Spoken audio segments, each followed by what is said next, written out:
Scanning for audio. Morning. Welcome to a Tin Dog podcast. This time I'm going to be talking about the Dimension Canon, Volume 3. So it's obviously called Rose Tyler Dimension Canon. This is the series set while just before Rose is trying to find the Doctor. It's supposed to be leading up to the Turn Left storyline. We get all this. Which is why, at the time when it came out, I was kind of, a bit reticent, thinking, what's the point? We know where this goes. We always know where it goes. It's Doctor Who. It's really not a problem. Will she find the Doctor? Well, yes, she will. So, that's fine. This series is set then. Normally, it's got Rose Tyler, it's got Jackie, it's got a couple of other people who have appeared elsewhere. But at the end of the last series, Series 2, Rose was thrown off course on her return trip. Everybody else got home. But in this one, she's stranded, which is basically trapped, not stranded. We've had Stranded as a 8th Doctor series. She's trapped and she is unable to get home. That's a bit bright. Right, okay. It's 3 stories. But they're all set in the same trapped alternate Earth. So here we go. After a disastrous dimension jump, Rose is trapped in a strange and dangerous reality. Rose's mission to save the multiverse, but first she must save herself. There's Sink or Swim, Lizzie Hopley, The Lower Road by Tim Foley, and The Good Samaritan by Helen Goldwyn. All of these people have produced great scripts for Big Finish in the past, and they did set up a sort of writer's room kind of thing where they would all bring their own stories and they would all be allocated stuff, but all of this is in the extras. Sink or Swim is, as you know, I like to avoid spoilers, so here we go. Rose is trapped and alone, at sea in an unfamiliar world, where strange entropy eats away at those struggling to survive, but she finds family, hope, as she starts her quest to escape. She's on a liner, which has got some survivors on it. And you know what? It made me think that if you were bringing the prisoner back, you could set it on a boat. Because my head's been full of prisoner nonsense for far too long. It's great. It's really nice. And you get to meet other characters, and one character who will be with Rose for entire series. Really genuinely atmospheric, nicely structured, and you believe the locations without question at all. Stuff just happens on board this ship, and the world gradually becomes more and more alien to you as the listener. Beautifully done. Beautifully done. All of the new characters are there, and who you're going to trust. It does have the feeling of a survivor's story, but the beauty of the survivor's stories were, of course, that there were no monsters. The only monsters in the survivor's stories are the human race and our decisions and our choices. Here we've got something that feels a bit post-apocalyptic, but it's a lot more Doctor Who-y. There's monsters, there's giant... Well, let's not go there. But there are monsters. Admittedly, as always, the truly alien and awful people are, of course, human. Story 2, The Lower Road, Tim Foley. Now, there is an issue with a middle story, because you've got your beginning, your middle, and your end, and your middles. Middles can prove tricky. So in order to make the middle not tricky, you have to turn that into a beginning and a middle and end in itself. Give it its own identity, give it its own world and its own emotional arcs. Tim is always very good at this. Trekking the wastelands, Rose and Danny discover a community that seems to have made peace with the anti-life. But all groups have their secrets, and bargains come at a price. Now, Danny is this character who introduced themselves as there. And Rose instantly gets that right all the way through. It's very nicely done. It's not, that person's not that person isn't male, female. They prefer there.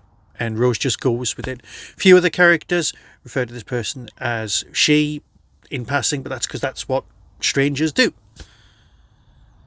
It's very nicely done. And a lot of people online have pointed this out and gone, hey, this is great, which it is. The thing that got to me was that in story 1 and story 2, Rose refers to her dimension cannon as a dimension cannon. The disc, the travel disc. Story 3, she only calls it that at the very end. She's calling it travel disc. And that tiny thing just made me go, oh. I like the interchangeable thing's great, because some people go phone, some people say, you know what I mean? In real life, people do change the names of things. But it just felt like, and these stories were written by these two people, and this one was written by this person, and that one thing. But you know what? If that's the only thing annoying me, I just need to shut up. Because it's a cracking box set. It's genuinely very nice. Some lovely stuff going on.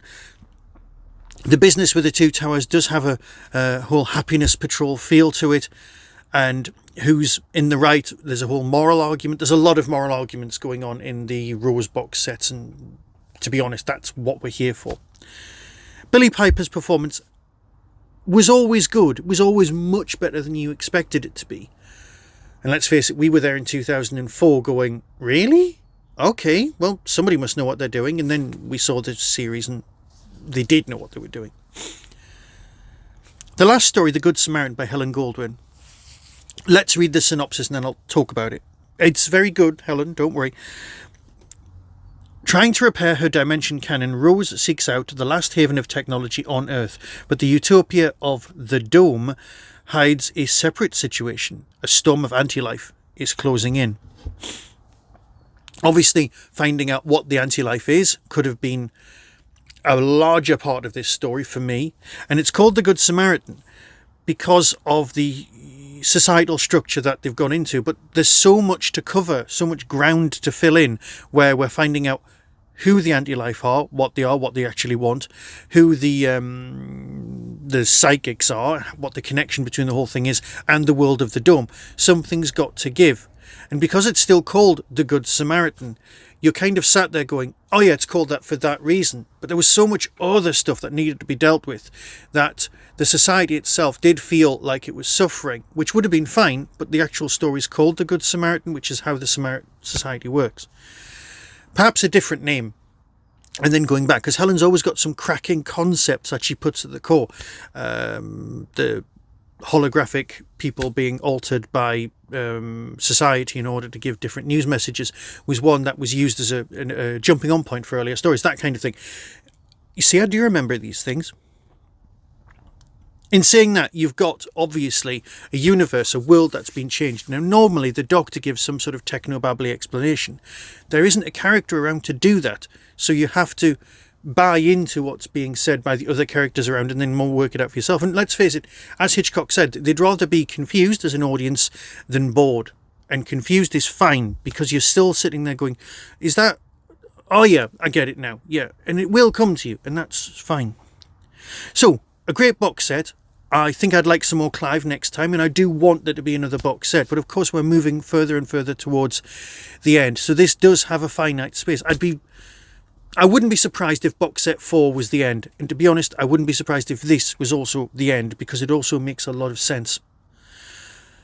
I'll play you the trailer and decide for yourself. If you've enjoyed the others, you will definitely enjoy this one. And if it's ever in the sale and you've thought, perhaps I'll give it a go, yes, please do, because it's so much better than you think it will be. And is that damning with faint praise? I just don't know. But it's not a box set that a lot of people will be jumping on board. I mean, let's face it, we've had, 4, 5 Doctors since that time? But it still seems relevant. A great box set, genuinely. Here's the trailer, decide for yourself. Until next time, be seeing you. I remember the first time I got lost. Shopping centre. You ever seen one of those? Would have seen plenty before. When she finds me, Mum, she just throws down all her shopping and scoops me up. And I still remember what she said. If you're ever lost, my love, just talk to someone. Anyone. Are you lost right now? From Big Finish Productions. Someone on this ship has my dimension cannon. I need to find out who. Your what? Dimension cannon? It's my only way off this ship. My only way home. The Worlds of Doctor Who. Rose Tyler. The Dimension Cannon. Trapped. What's your name? Danny. Danny, I'm Rose. Rose Tyler. Yeah. Nice name. Lightning eels! Quick! On the starboard side! Watch out! No! Don't let it touch you! Do you know medicine? I've worked with doctors, yeah. Oh my God. Mum. I saw you. You arrived in darkness.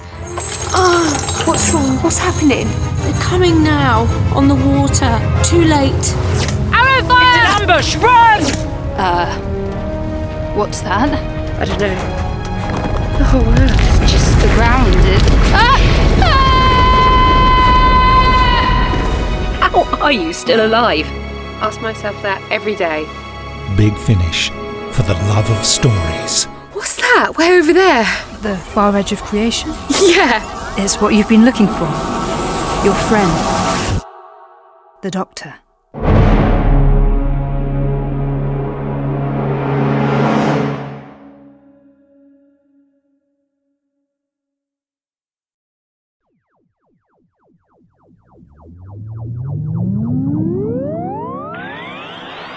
That was the Tin Dog Podcast. Everything discussed is the intellectual property of others. No infringement is intended. For early access to reviews, follow the show on YouTube or Twitter @Tin Dog Podcast. To contact the show, email tin-dog@hotmail.co.uk. The Tin Dog Podcast is a founder member of the Doctor Who Podcast Alliance.